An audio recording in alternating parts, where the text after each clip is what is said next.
Hello, good afternoon if you're in my time zone. We are coming to you live. This is another Instagram Live with Springtide Research Institute, and we are delighted to be having Eunice Nichols joining us today as we continue our mental health and Gen Z series. She is a part of Encore.org, and she'll tell you more about her work with them. They do phenomenal intergenerational work, and that's what we're going to be talking about today, how building intergenerational connections can be a way to address loneliness and mental health concerns even. So we will have Eunice chiming in just a moment, but if you haven't ever tuned in before, my name is Marte Aboagye, and I am the head of community engagement at Springtide Research Institute.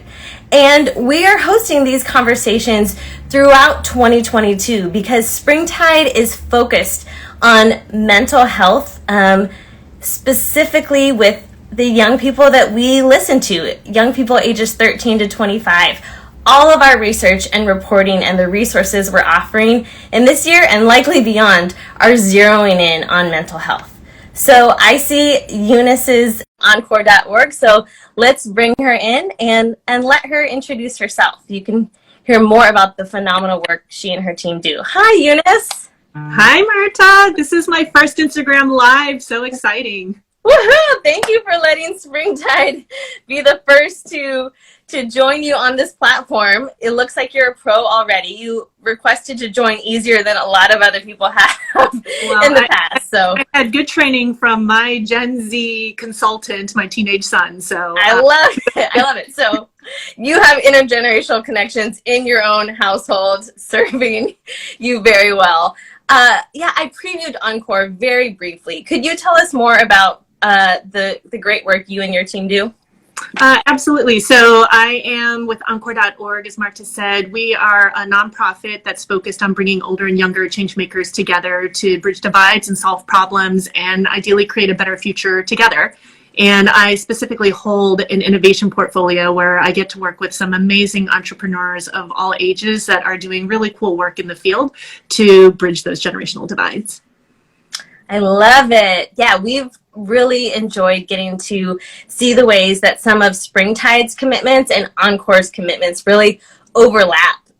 Some of the same ways we want to see specific generations really empowered and embraced for whatever that season of life holds, and you get to be that bridge builder that's bringing different groups together. What draws you to that type of work, to cultivate spaces that are intergenerational and bring older and younger groups into connection with one another?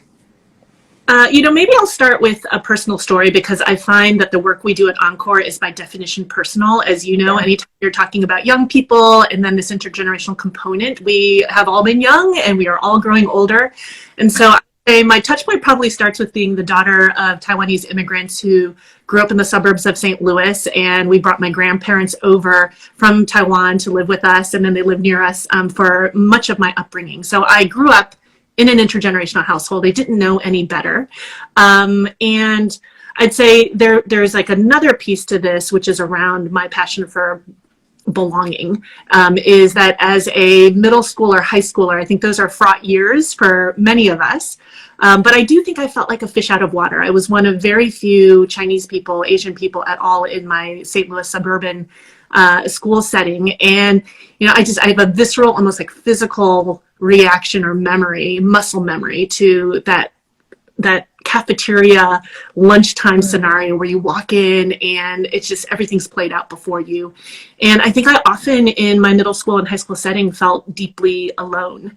And I think it would have really impacted me in a much deeper way if I hadn't had another community where I knew I belonged. And it was my faith community, a Chinese heritage church, where I had peers that I knew saw me for who I was, but more importantly, there was that extended family. So I had these like aunties and uncles and grandmas and grandpas who weren't necessarily related to me, but I had this recurring message that I belonged, that I was great, that I had things to give, that I had purpose.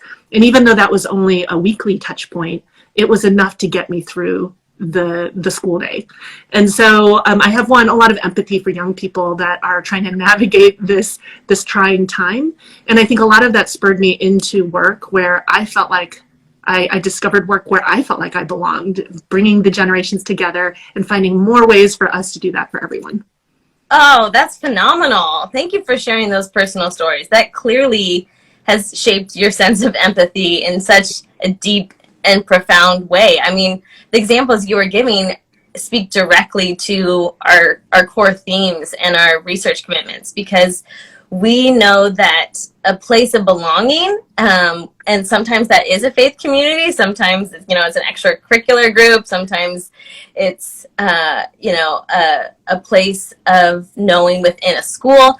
Those places shape the ways that young people see themselves, the ways that they see themselves in relationship to other people. And the fact that you had a church community that had peers with similar backgrounds and similar stories and maybe similar struggles in their own school settings, where there was a place of connection, that is what can change so much in terms of these experiences of profound isolation and loneliness that we see Gen Z particularly marked by. I know a lot of people think of older generations experiencing loneliness and social isolation, and I'm sure you can speak to that. I know that is still true, but what we have been so committed to digging deeper into is the fact that Gen Z is experiencing epidemic levels of loneliness, like even before the pandemic, and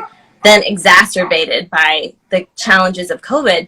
Young people, 1 in 3 young people, our research has found, are reporting extreme loneliness, feeling just completely alone much of the time.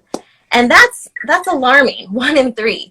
And we know, though, that a mitigating factor is relationships, and it's not always peer-to-peer relationships. Those are great, and those are necessary for identity development and just growth and belonging and connection. But what is really fascinating and necessary is an intergenerational connection, that a connection with a mentor, with a trusted adult who's older than you as a young person, that is what can really offset these experiences of extreme social isolation and loneliness. So we see that as a big place of hope and promise, to have mentoring relationships, really bridging these extreme issues and experiences that so many of us are experiencing through the pandemic, but Gen Z in particular. What can you say about what you've seen in terms of these intergenerational connections, whether it's anecdotally or any other research you want to bring into the conversation, of how they really have turned the tide for trusted adults, for young people, learning from each other? Yeah, you packed so much into that. So let me maybe break it into a couple parts. So one, totally agree. I think we often assume that loneliness is particularly acute as people get older and lose some of their social connections and maybe work and other things. But you're right. The research has shown that the loneliest generation right now is Gen Z. And that was there before the pandemic. I think it was Vivek Murthy, our former surgeon, right, who said that we have an epidemic of loneliness that has health detriments equivalent to smoking 15 cigarettes a day. And then in the spring of 2020, we layered on top of an existing epidemic of loneliness an epidemic of COVID-19. And once again, this is an interesting moment, because I think before many could talk about isolation and loneliness in fairly distant terms, like, oh, that person over there is isolated and lonely. I think we all have a visceral connection now to what it means to be isolated. And not just older people, but young people were tossed into a world in which, just as their universe was supposed to expand in learning, social connection, they were reduced to their bedroom and or their device. And so what we've seen is frankly, a lot of young innovators, high school and college students who've had some extra time on their hand, sitting in a more isolated stance and having the thought, because they were close to their grandparents, saying, I think older people have been isolated and lonely too. And now seeing that they could be each other's solution to the same problem. And so I will briefly tell you one story of a young woman at UT Austin, a DT merchant, who was in that situation in the spring of 2020. She was a freshman, and she, a college friend of hers and his kid brother, decided to launch something. They called it Big and Mini. And it just started out as a Google spreadsheet to connect their peers with older adults for a one-on-one virtual conversation. That then became an online platform that they built because they're techie and they know how to mobilize people. And they have more than 6,000 participants, older and younger, connecting weekly conversations. So obviously the need is great. And I think they launched within just a few months because the need was so great. And even as the pandemic now kind of 2 years later hasn't waned, but people are returning in some ways to more kind of getting out and about, but Big and Mini is still seeing record numbers of people signing up. So I think the need is there and it's here to stay.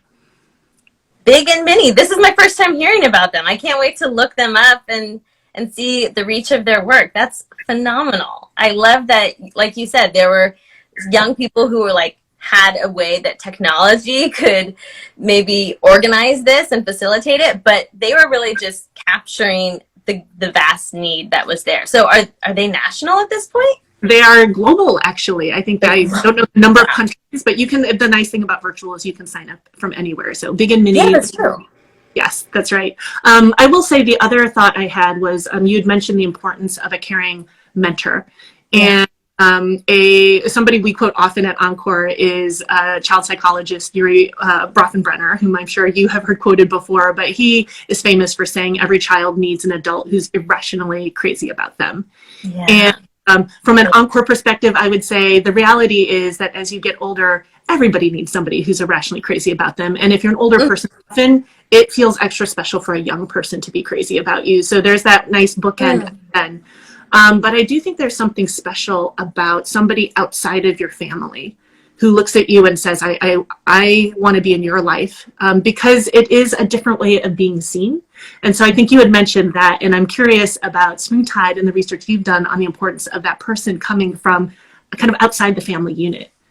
Yeah, that's a great question. I mean, we have done research every year in the pandemic now, our third year of looking at pandemic-specific experiences. That research is underway. We call it the new normal.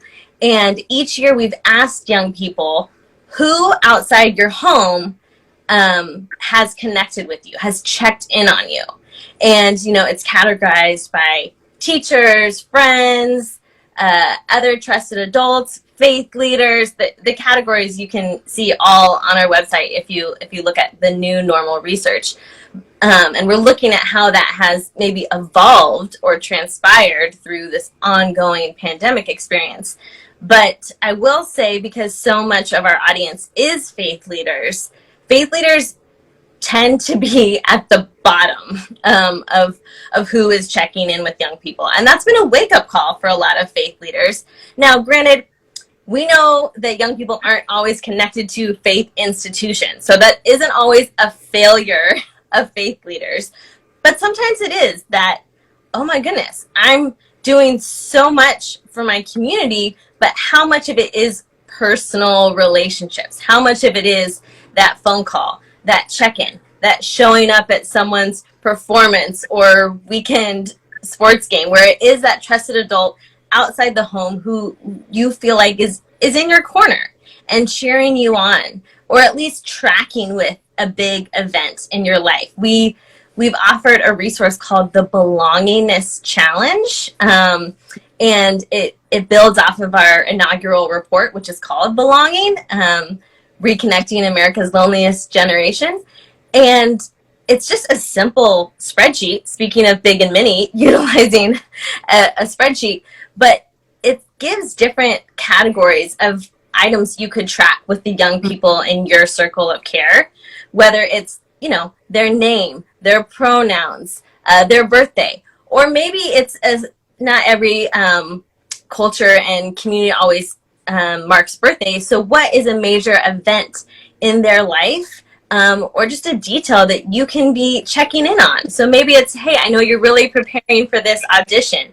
How is that preparation going? And just knowing that someone wants to rally around what's important to you, it speaks to that quote you said, that someone is irrationally, what was the word? Irrationally crazy about you. Yeah. Yes.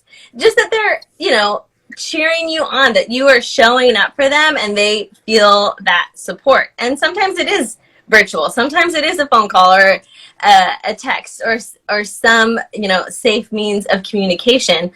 I am excited that when people see our research about who is checking in on young people during the pandemic and who isn't, that it seems like it's a really motivating factor, that it isn't just hitting people of like, well, that's upsetting. Young people aren't hearing from many trusted adults, but instead it's like, wait, I have young people in my community, in my network, that it would mean something for them to hear from me. Okay, I'm going to reach out. So that's what we want our research to always have, that actionable response, that it doesn't just strike people as upsetting or hopeful, that it motivates people to change and to respond.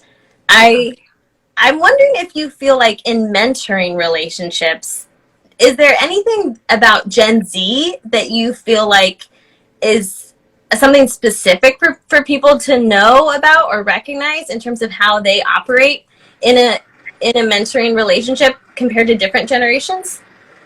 I think there are a couple things that we can all think about. One is the topic of this conversation to begin with, mental health. That has not been something that I'm Gen X, and I don't think we talk much about that in my generation, or baby boomers. And so one, I think we can be grateful for Gen Z for putting this issue on the map and making it something that we all should be and are willing and transparent in talking about. It's a big connector. So what I would say is, I feel like because it's out there, and Gen Z is really good at mobilizing and prioritizing mental health, that your research, if they know that part of mental health is having a caring adult in their life, I have a lot of hope that they'll go out and make sure that happens, because the little known secret is, while it's great for somebody to tap you on the shoulder and say, Marte, I want to mentor you, you can actually ask somebody to mentor you yourself. Yeah. And imagine how affirming it is to that adult or that older adult to hear that they still have relevance in your life. I think a lot of adults are nervous that Gen Z will not give them the time of day. Mm-hmm. So if I feel like with your research, if young people know that they can actually ask somebody that they care about, that caring adult in their faith community, in their, could be in their neighborhood, that could make a big difference. The second one that we think a lot about at Encore is an asset-based lens for both older and younger. Mm-hmm. So both bring something to the table. I think traditional mentoring has been the older person brings something and gives to the younger person. I think Gen Z is showing us they have as much to put on the table as the older generation. So how do we flip the script there and actually have those relationships feel mutual? And as a mentor, if you're that person in the relationship, how do you make sure you're giving space to actually learn from the younger person? And the last one is connected, is something we consider, we call it co-generation. It's older and younger actually doing work together to make change happen. And I think there's like a scaffolding of mental health as a prerequisite. And then you add on, it's like a platform for then being able to feel a sense of belonging. And part of the way we create belonging and health is to actually allow younger and older people to have purpose together. That if you can actually create and mobilize older and younger together, doing things that the community needs, that makes a huge difference. And so would love to see today Gen Z and older adults working together. And I think all boats will float. Oh, I love those examples of co-generation, of this reciprocity and mutuality, that it isn't just like, here, I will impart to you all my wisdom, but that there's a wisdom exchange, there's a learning exchange that goes both ways. And how much richer society is when we have those connections embedded into our neighborhoods and our institutions.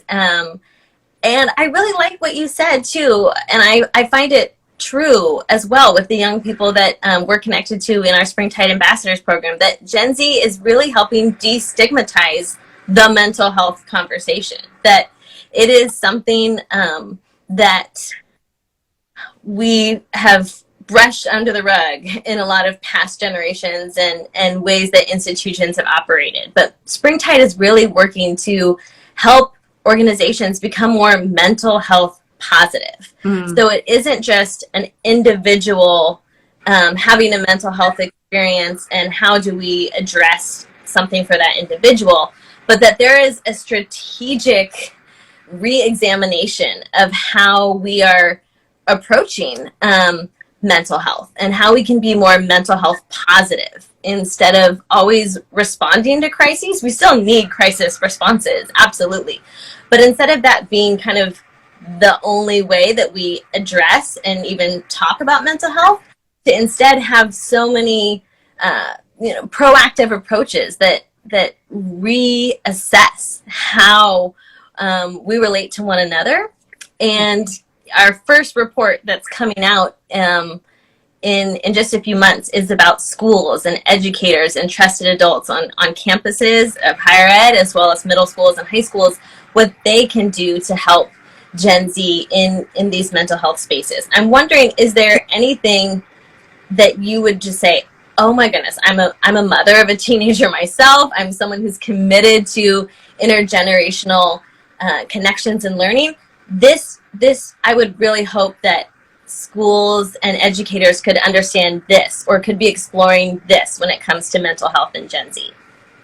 Yeah, I think, this is sort of always coming full circle to the mental health piece. Is the more we can get young people to support them in their mental health, these young people become adults and then older adults who can access the same tools and will embed that. And one thing that I hear often from volunteers that we're in touch with that are in their 50s, 60s, 70s, or 80s, as they're working with young people, is how much they're learning about mental health from young people. Mm-hmm. So on that like co-generational piece and the mutual, that's one thing you can ask young people about and actually learn from some of the things they're building into their daily lives that you can then that you can actually embed in your own life. I would love to see, I have a huge wish list of things I'd love Springtide to look into. Yeah. Just to look at the data showing the impact of intergenerational friendships and how they reduce loneliness and improve mental health for the most vulnerable. And so and you may have broken that out in terms of the kinds of kids, and for us, we're always interested in the elders as well. Would be curious about what you're learning on that front.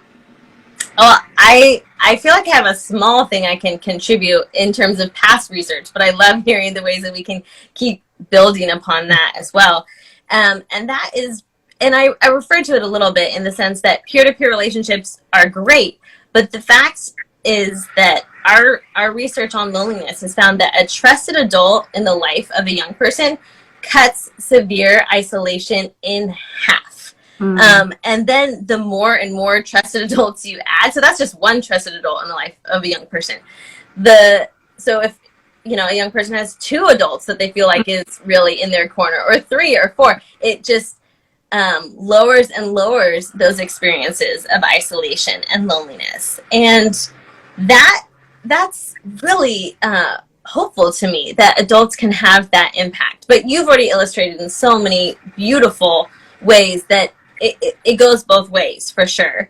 Do you have any other thought, Marte, which is on the research front, especially as you work in schools, schools are such a great place of learning and adult interaction, and you can have more structured ways to bring in adult mentors and volunteers. I actually cut my teeth with Experience Corps, a program that specifically recruited adults 50 and older into schools to help kids read by third grade. But we also did a lot with middle school and even some high schoolers. And one thing that it was never like the main goal, but I always thought there should be research on this, and I bet somebody like Springtide would care about this broader piece, which is there's the mentoring that's done in the moment with the young person, but I'm really interested in what happens to that young person over time because they had that mentor, right? And so you talked about the impact of multiple mentors, but there's an organization called Mentor that has some research that says that I think something like if you have a mentor or a caring adult in your life, you're almost 80% more likely to volunteer regularly as a young person, and 90% then are interested in becoming mentors themselves. And it makes me think about this idea that when we invest in young people, they grow into the kinds of adults that do those things. And so I would love to know if there is research that actually plays that out, because I think there's so much more motivation to invest in those ways. It's the long game. And It's that virtuous cycle. And then I imagine these young people becoming the older adults who then mentor young people and keep that going, with all the assets of an understanding of mental health and the importance of that, being deeply connected in community and having kind of this co-generational purpose as they make things better in the communities around them.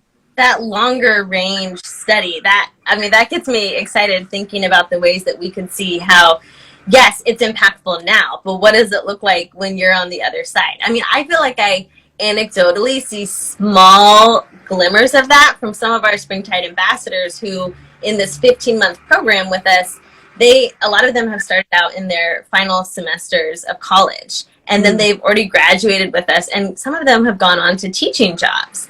And they're coming back already and saying, hey, like the research that I was a part of in terms of what I received from trusted adults, I'm implementing that in my classroom now. I'm offering that to the young people, the middle schoolers that I have in my own sphere of influence. So, I mean, that's my small anecdote example where I'm seeing, like you said, tools that people receive, that they're able to more integrate those into the places of community building and leadership that they help grow from their younger years. Do you have any other stories in these last few moments that you want to bring just in terms of what this intergenerational connection, co-generate work really brings to life when we look at loneliness and mental health issues? Yeah, maybe if we just have a couple final minutes, I always love to end with a little bit of practicality. I'm guessing your audience is a mix of young people and older people. Maybe this is more a message for the older people who might see this as a call to action to get involved in the lives of young people. But I would say, we live in one of the most age segregated societies, and a lot of that was done out of innovation. It was to be more efficient, to be able to have kids in schools and older adults, adults in the workplace, older adults in senior centers, and the cost on us has been great. I think that's contributed hugely to the sense of social isolation, in particular during the pandemic. So it's going to take some effort for us to get proximate with one another. And so go join something. Like, I love that you said it might be a faith institution. It could be through school, a community center, a club, but go join something and get involved. And when you do, it's natural to look for your age peers, but be intentional about actually looking for somebody who might be significantly older or younger than you, because you'll have the most to give to them. And then when you do that, bring humility and curiosity to the table, knowing that you will benefit as much from that relationship as the other person. So those are my parting words. I love those parting words. That's beautiful. And I'm really taking with me the invitation that goes to both groups, because so much of our research is like saying, hey, trusted adults, this is what young people are telling us. But for us to really warmly invite young people too to say, hey, trusted adult, I need you, I want you. Because our research does show that. It shows how much maybe adults think that young people don't want to be in community and connection with them, but it actually, the research shows differently. I'm speaking like I'm from Gen Z. I'm a little beyond. I'm a millennial, but like, we want to have mutual learning happen from people older than us and people younger than us. And thank you for what Encore.org does to really champion that. Where can people find your work? Where can people connect with what Encore is doing? Well, the beauty of our name is you can find us at Encore.org. So making it really simple for people. Yes. If you go there, you can sign up for our newsletter. We do regular events. I'm thinking we should feature Springtide sometime and have a conversation with our audience. And we also kind of keep tabs of what's happening out there that is co-generational, new innovations, new thinking. So if that's something that you'd like dropping into your inbox, sign up for our mailing list. Wonderful. Thank you. Yes, it is so easy to find. We're trickier sometimes since our social media name is We Are Springtide.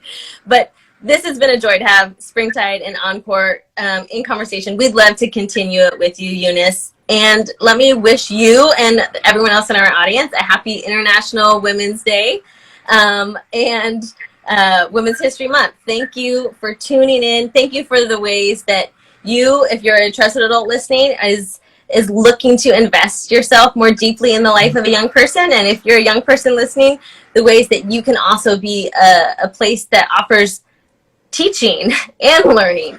You have so many gifts and wonderful things to offer. So we are richer because of what you're doing. Thank you for giving your time today. Thank you so much. Take care. You too.